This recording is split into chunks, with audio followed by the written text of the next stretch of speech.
I'm going to run my first 100-kilometer ultra marathon at 15 with only 60 days of training when I can't run 10 kilometers without passing out. So how am I gonna do it? But now before we talk about the how, first we have to talk about the why. 3 years ago I moved to a new country, meaning a new school, and more importantly a new PE teacher. And every single day he made us run 800 meters. That's all it took. 800 meters to absolutely wreck me. Because he forced us to run those 800s, and if we walked, we had to redo them. Meaning every single lesson, I would have to end up walking the whole time.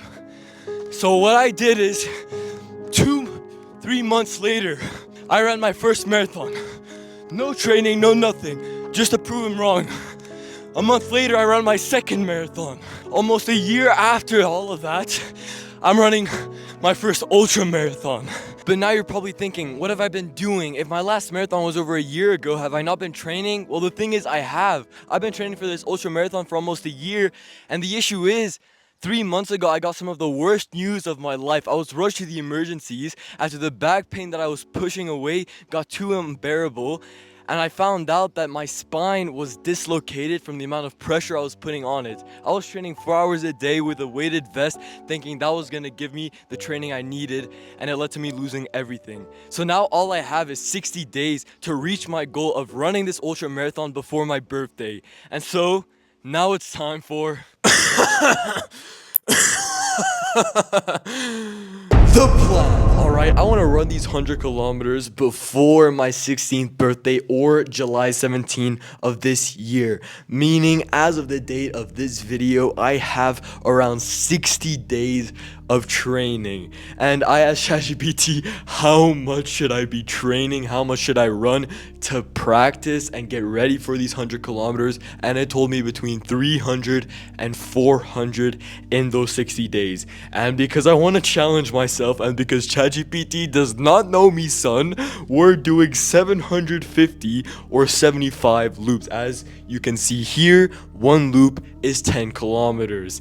And in a 60-day time period, that means that I have to run 11.5 kilometers per day, not including rest days, which is not ideal, and it means I will have to run multiple half marathons just to complete the training, but I think it should all work in the end. As you can see me here running, I'm gonna do these 100 kilometers, and I did the math, it's 14 loops, which I don't know how these are not the same. This includes like a different kind of path, while this doesn't. Now, how are we going to be doing this? Well, I have to run between 10 to 15 kilometers per day to get ready for this. And that's not good because my legs are already in so much pain. I'm not fully recovered. And of those 75 loops, as of the date of making this video, I've only ran 6 of them. As you can see, this is my little checklist. It's not zoomed in, so you won't be able to see it. I can. Bummer for you.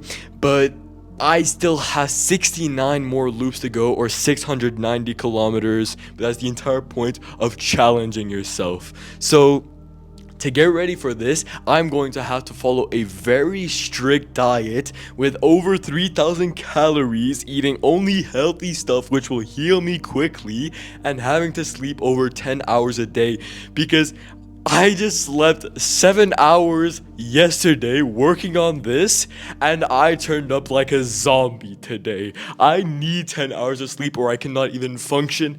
That is where we are right now. So, including this, I'm going to have to do multiple saunas, ice showers, all of this, maximizing my recovery since I'm going to have basically no rest days, as every single rest day will cost me basically 12 extra kilometers to run. We've got the training and we've got the recovery, but now we've got the timing. And let me show you something. This is what I'm going to be relying on, as because of school, because of my work, because of all of that, I'm going to have to run these 12 kilometers, all of this every single day, either really late at night or really early in the morning. I'm talking like 4 a.m. in the morning. So this is going to be really, really necessary. And this is by far one of the hardest challenges I've ever put myself through. I've done 2 marathons back to back with only a month of training, but 100 kilometers is basically triple that. So I'm going to really have to put in a lot of effort, and this journey is going to be absolutely crazy, but I believe we can do it together. It is time to conquer these 100 kilometers, do something which some people would consider impossible. The only reason I'm doing this is because I know that it will change me mentally, and that is the only thing that matters. Mindset is everything. So now, this is the plan. This is what we are going to be doing for the next 60 days. 12, 15 kilometers, sauna, ice shower, diet, sleep. I'll keep you guys updated. I found that the only date that really works for me, as I want a minimum of 2 weeks so I can actually, be functional on my birthday, we're gonna have to run these 100 kilometers July 4. That date is pretty much set in stone. I might have to change it if something comes up. So now all that matters is the training that comes up to it. But now, because I refuse to end this video without teaching you anything, let me answer one of the most common questions I always get asked. How do I know so much about self-improvement at only 15 years old? Well, it's really simple. It's by doing things like this. It's by challenging myself to the point where the only thing keeping me going is my mind. The only thing that could guide me to success is my mind. So now, the thing I want you to do, the thing I want you to learn from this lesson is I want you to set your own challenge. Write it down in the comments if you want or not, and hold yourself accountable to that challenge. Make it something difficult. Make it something that you will have to challenge yourself really. You will actually have to try to do. Don't make it something simple. Do something you've never done before, no matter what genre it is, and see the amount of things you'll learn just from the journey of doing it. But now, as always, God bless you, and amen.